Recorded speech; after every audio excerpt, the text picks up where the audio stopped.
Morning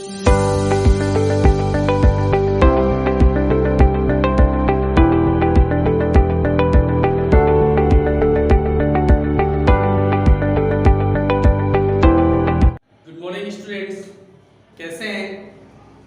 उम्मीद करते हैं कि आप सभी अच्छे होंगे। आज जो है हम लोग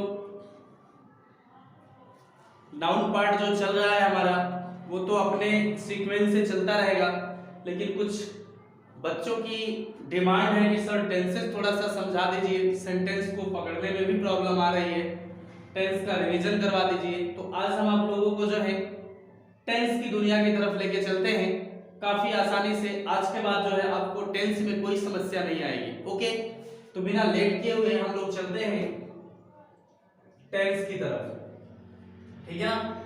तो डियर, यहां ध्यान से समझेंगे स्टूडेंट। टेंस बहुत बड़ी चीज नहीं है। चीजें डिपेंड उस पर करती हैं कि आपको किस तरीके से पढ़ाया जा रहा है, आप और किस तरीके से आप उसको समझ रहे हैं, ठीक है ना?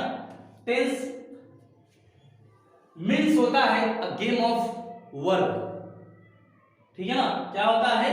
ए game of verb. Tense means क्या होता है? ए गेम ऑफ वर्ब, यानी क्रिया का खेल ही जो है पूरा टेंस को बताता है, ठीक है ना? हम आपको थोड़ी सी चीज अगर यहाँ पे बता दें, अगर हम यहाँ पे हमने कोई सेंटेंस लिखा है, जैसे शी, हमने लिख दिया goes, she goes to school. अगर मैं इस सेंटेंस में देखूं तो ये क्या है? सब्जेक्ट है, और ये क्या है? वर्ब है। एब्सोल्युटली आप कहें ये वर्ब है, ठीक है ना? ये क्या है? ऑब्जेक्ट है, ठीक है ना? ये क्या है? ये प्रीपोजिशन है, ठीक है ना? ये तो कनेक्ट करता है, ठीक है ना? तो ध्यान से समझेंगे। तो फाइनली अगर हम देखें तो सब्जेक्ट और वर्ब, तो इसमें कौन सी वर्ब ये लगी हुई है? V5 लगी है। आप कहेंगे पांचवी फॉर्म लगी है। पांचवी फॉर्म लगती कहां है? प्रेजेंट इंडेफिनिट टेंस में। लेकिन हम ये कुछ बताना चाहते हैं कि क्यों इसको जो है टेंस को वर्ब का खेल क्यों कहा जाता है। ध्यान से समझेंगे। अब यहाँ पे देखिए, हर चीजें अपने अपने जगह पे रहेंगे। सी, उसके बाद हम यहाँ करते हैं अगर वेंट, फिर टू, फिर स्कूल। अब बताइए टेंस बदला कि नहीं बदल गया? V5 की जगह V2 कर दिया गया। अगर हम यहाँ पे लिखते हैं सी, यहाँ पर करते हैं विल, यहाँ पर करते हैं गो टू स्कूल। अब बताएं, यहाँ पर एक वर्ब लग गई, एवी लग गई हमारे यहाँ पर जो है फ्यूचर की, यहाँ पर उसकी मेन वर्ब लग गई। मेन वर्ब की कौन सी फॉर्म? फर्स्ट फॉर्म, ठीक है ना? तो परिवर्तन कहाँ हुआ डियर? बताएं कहाँ हुआ? अब तो आप समझ गए होंगे ना, अब तो आप बिल्कुल समझ गए होंगे। कोई चीज बदला और चीज बदला नहीं, केवल वर्ब। तो वर्ब का परिवर्तन, कहने का मतलब समय के साथ साथ जो वर्ब में परिवर्तन होता है ना, उसी को क्या कहते हैं? टेंस कहते हैं डियर। ओके, ठीक है ना? अब चलते हैं हम लोग यार। अब हम सभी जानते हैं कि टेंस कितने प्रकार का होता है। टेंस कितने प्रकार का होता है बताएं, ठीक है ना? कितने प्रकार का होता है बताएं? 3 प्रकार का होता है। फर्स्ट क्या होता है? Present tense. क्या होता है? Present tense. सेकंड क्या होता है? Past tense. और थर्ड क्या होता है डियर? फ्यूचर टेंस, ठीक है ना? ये चीजें होती हैं, ठीक है ना? अब हम लोग पहले की चर्चा करते हैं, ध्यान से समझेंगे। आप लोगों को जो है बिल्कुल आसानी से आपको समझ में आ जाएगा, ठीक है ना? बिल्कुल आसानी से समझ में आ जाएगा। अगर हम देखें प्रेजेंट टेंस, प्रेजेंट टेंस, ठीक है ना? अब यहां पे देखेंगे प्रेजेंट टेंस में, प्रेजेंट टेंस, पहली बात प्रेजेंट टेंस की जो पहचान होगी हिंदी में हम क्या पहचानेंगे? यहां पे लिख दे रहे हैं पहचान। पहचान, तो पहचान में क्या रहेगा? है रहेगा, हूं रहेगा, या फिर है रहेगा ना? ये आपको पहचान जो है देखने को मिलेगी। लास्ट में लगा है तो वो कौन सा टेंस कहलाएगा? प्रेजेंट टेंस है, ठीक है? ठीक है ना? अब यहां पर ध्यान से देखेंगे डियर, प्रेजेंट टेंस कितने प्रकार का होता है? प्रेजेंट टेंस कितने प्रकार का होता है? डायरेक्ट हम लोग जो है इंपॉर्टेंट चीज पर चलते हैं, ठीक है ना?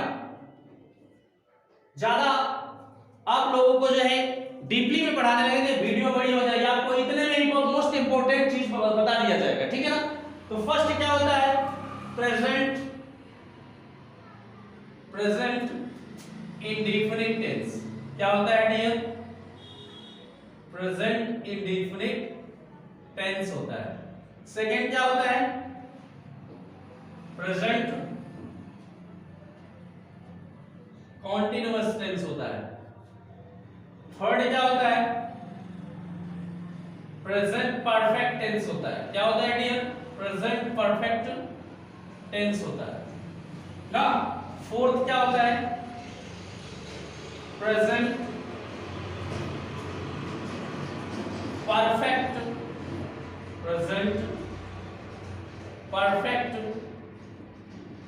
Continuous tense. ये चार होते हैं ना, प्रेजेंट टेंस के चार पार्ट होते हैं, ठीक।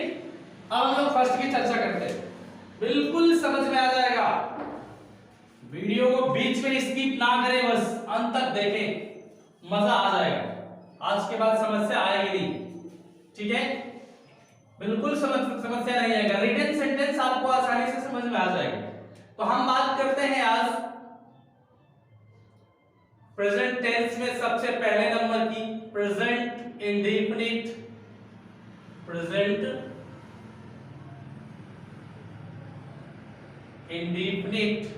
टेंस, इसकी प्रेजेंट इंडेफिनिट टेंस की।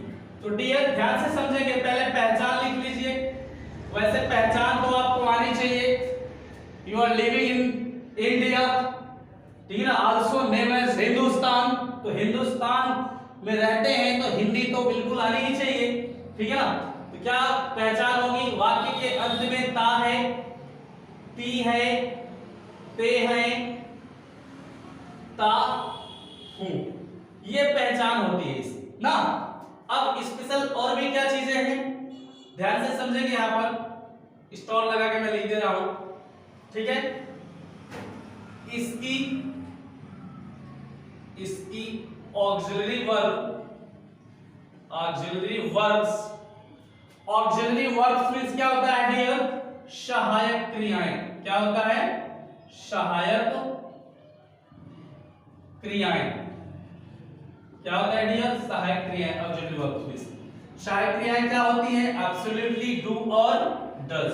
क्या होती हैं, डू और डज होती है, ठीक है ना। अब ध्यान से देखेंगे डियर, फैक्ट इसमें क्या है, डज का प्रयोग एसएन के साथ, एसएन बोले तो सिंगुलर नंबर यानी एक वचन, ओके, ठीक है ना। तथा डू का प्रयोग पीएन प्लूरल नंबर या आई के साथ होता है, आई के साथ होता है डियर, एकदम सिंपल बेस से, ठीक है ना। अब इसमें एक इंपॉर्टेंट चीज क्या होती है वो भी ध्यान दे देंगे, ठीक है ना। इंपॉर्टेंट चीज क्या है कि डू या डज का प्रयोग हमेशा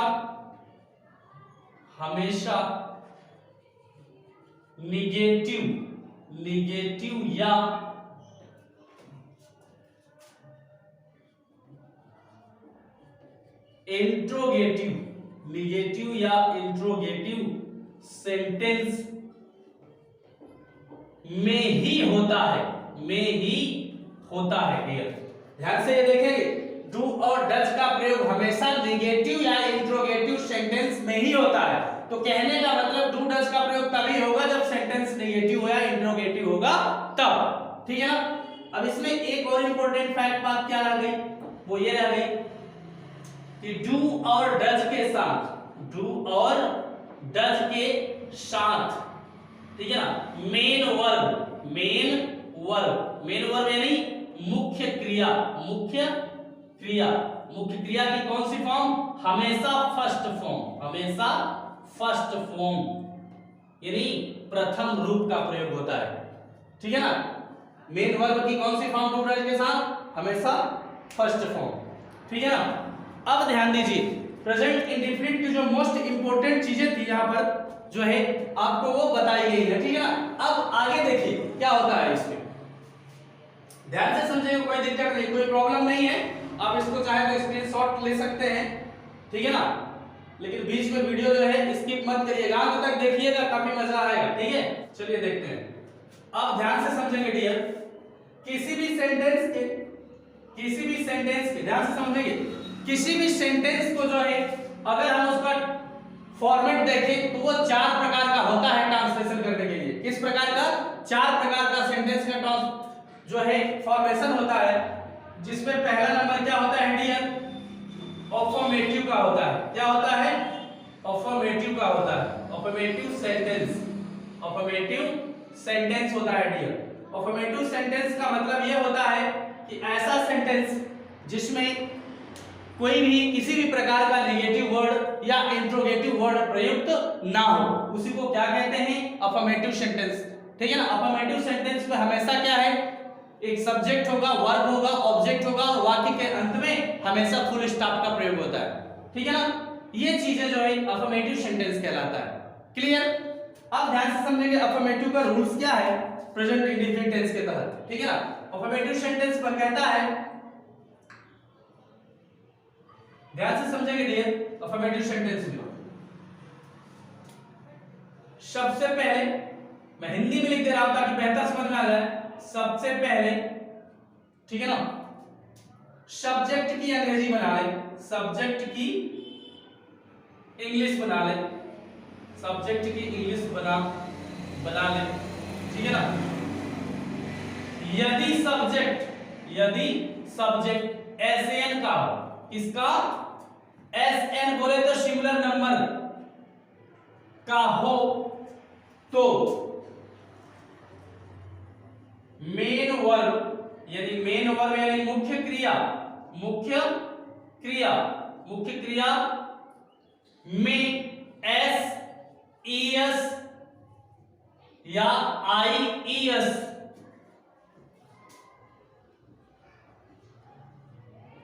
जोड़े, ठीक है ना। ध्यान से समझेंगे, एस या आईईएस या V5, इसी को 5वीं फॉर्म भी बोलते हैं वर्ब की, ठीक है ना। परंतु यदि सब्जेक्ट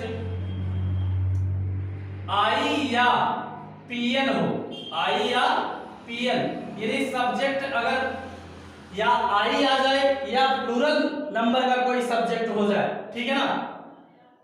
ध्यान समझ रहे हैं? तो मेन वर्ब यानी मुख्य क्रिया की कौन सी फॉर्म? हमेशा V1 यानी फर्स्ट फॉर्म, क्या? फर्स्ट फॉर्म का प्रयोग करें, ठीक है ना। ये बताता है कब? अफर्मेटिव सेंटेंस, ठीक है ना। क्या बताता है? अफर्मेटिव सेंटेंस बताता है, ठीक है डियर। अब इसमें एक चीज और है, ध्यान से समझेंगे, ठीक है ना। नोट में उसको लिख सकते हैं, ठीक।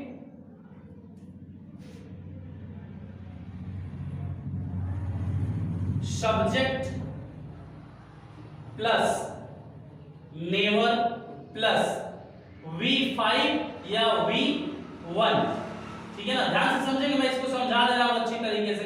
अगर सेंटेंस में नेवर का प्रयोग आता है, कभी नहीं सेंटेंस में कर दे दिया है, तो ध्यान देंगे उसके साथ अगर वो सेंटेंस एजर्टिव है, कहने का मतलब एजर्टिव है, नेगेटिव सेंटेंस है, कभी नहीं अगर लगाया है, प्रेजेंट इंडेफिनिट टेंस में है, तो सब्जेक्ट अगर सिंगुलर होगा तो V5 यानी एस या ईएस या आईईएस फॉर्म लगाएंगे।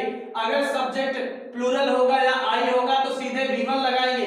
डू डज का प्रयोग कभी नहीं करेंगे, ध्यान से समझ लीजिएगा। कहने का मतलब do or does is never used with the word never in present indefinite tense. Okay, ये फैक्ट समझ में आ गया। हम यहां पर एक एग्जांपल दे सकते हैं। टेंस देखिए, he never स्कूल, ठीक है ना। देखिए सब्जेक्ट हमारा क्या था, एसएन था, सब्जेक्ट क्या था, एसएन था, ठीक है ना। ईएस लगा है ना, V5 पांचवी फॉर्म लगी है ना, ठीक है ना। नेवर लगा है यहाँ पर, कोई दिक्कत नहीं, सेंटेंस सही है। लेकिन अगर गलती से भी आप सेंटेंस अगर ऐसा बना देंगे, ही डज नेवर, ठीक है ना, he does never go to school, ठीक है ना, तो ये सेंटेंस पूरा पूरा रॉन्ग है। तो डज का प्रयोग जो है नेवर के साथ मत करिएगा, ध्यान दीजिएगा। अगर सब्जेक्ट प्लूरल होगा तो V1 लगेगी, अगर सिंगुलर होगा तो V5 लगाएंगे, ओके, ठीक है ना। तो एक चीज का पता आपको चल गया क्या, कि ध्यान से समझेंगे, अगर सब्जेक्ट के बाद जो वर्ब है, चाहे V5 हो चाहे V1 मिले, V5 मिले चाहे V1 मिले, सब्जेक्ट प्लस V1 या V5 मिले, ध्यान से समझिएगा, तो वो हमेशा कौन सा टेंस कहलाएगा, प्रेजेंट इंडेफिनिट टेंस कहलाएगा। कौन सा, प्रेजेंट इंडेफिनिट टेंस कहलाएगा, ओके। दूसरा फॉर्मेट क्या होता है, निगेटिव सेंटेंस। क्या है, निगेटिव सेंटेंस उसको कहते हैं, ध्यान से समझेंगे भैया, क्या कहते हैं, निगेटिव सेंटेंस कहते हैं। तो निगेटिव सेंटेंस में सबसे पहले सब्जेक्ट की अंग्रेजी बना देंगे, उसके बाद डू का प्रयोग करेंगे, ठीक है ना, डू का प्रयोग करेंगे, उसके बाद डज का प्रयोग करेंगे, प्लस नॉट लगा देंगे, प्लस नॉट लगा देंगे, प्लस V1 प्लस ऑब्जेक्ट कर देंगे। ये इस स्ट्रक्चर के तहत हम लोग बना लेंगे, ठीक है ना। जैसे, ठीक है ना, she does not drink milk at morning,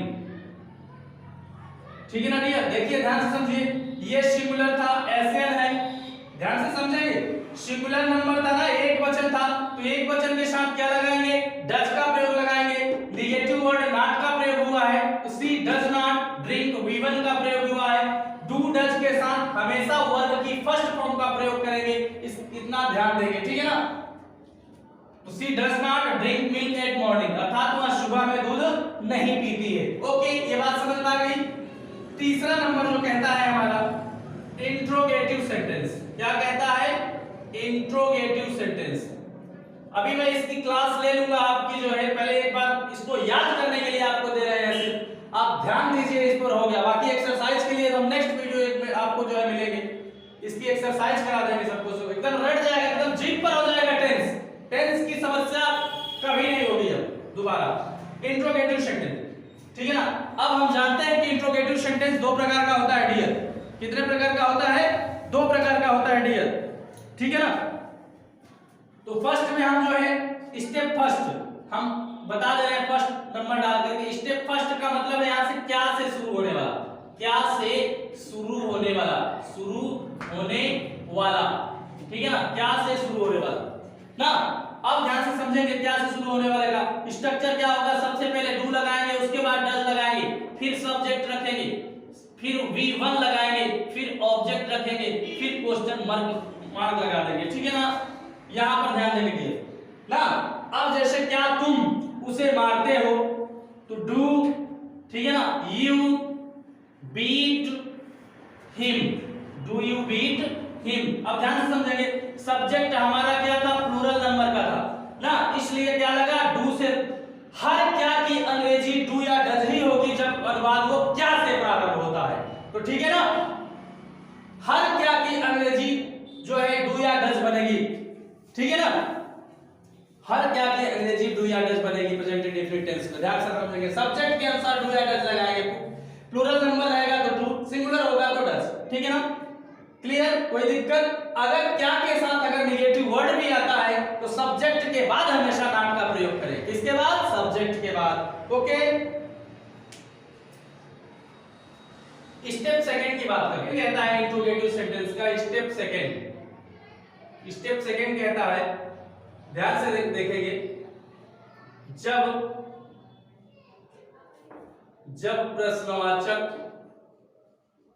प्रश्नवाचक शब्द बीच में आए, कहां, बीच में आए तो, ठीक है ना, ये कहता है। तो कोई दिक्कत नहीं, अभी क्या वाला भी सीखे हैं ना, बस उसमें एक चीज जुड़ेगा external, question word plus do does वैसा ही रहेगा डियर, कुछ नहीं है, एक बार आप समझ लीजिए बस हो गया।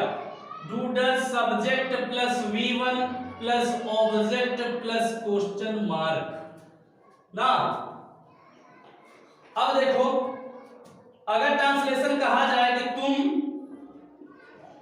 तुम उसे क्यों मारते हो, तुम उसे क्यों मारते हो, ठीक है ना, क्वेश्चन मार्क। बताओ ते हो बताता है प्रेजेंट इंडेफिनिट टेंस है, क्यों लगा है जो ये बताता है कि बीच वाला प्रश्नवाचक शब्द है, ठीक है ना, बीच वाला प्रश्नवाचक शब्द जैसा सेंटेंस है, मतलब रीजन टाइप इंट्रोगेटिव सेंटेंस है ये, ठीक है ना।